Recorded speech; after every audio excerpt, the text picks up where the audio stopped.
Hey everyone, welcome to my another mini vlog. আজকে চলে এসেছি ব্যারাকপুরে এক দাদার মেয়ের অন্নপ্রাশনে।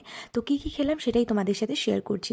প্রথমেই খেয়ে নিয়েছিলাম কফি, আর তার সাথে স্টার্টারে ছিল paneer pakora and chicken malai kabab. Starter খাওয়া কমপ্লিট করে চলে গেলাম মেন কোর্সের দিকে। মেন কোর্সে প্রচুর রকম আইটেম ছিল। প্রথমেই ছিল স্যালাড, দেন ছিল মটরশুঁটির কচুরি, স্টাফড আলুর দম, ফিশ বাটার ফ্রাই, যেটা খেতে ভীষণ টেস্টি ছিল। তারপরে ছিল ভাত, ভেটকি মাছের পাতুরি, কিন্তু আমি এগুলো নিইনি। আমি নিয়েছিলাম বাসন্তী পোলাও আর মাটন কষা। তো বাসন্তী পোলাও আর মাটন কষা দুটোই দুর্দান্ত হয়েছিল। তো খাওয়া দাওয়া মোটামুটি কমপ্লিট করে চলে গিয়েছিলাম ডেজার্ট সেকশনে।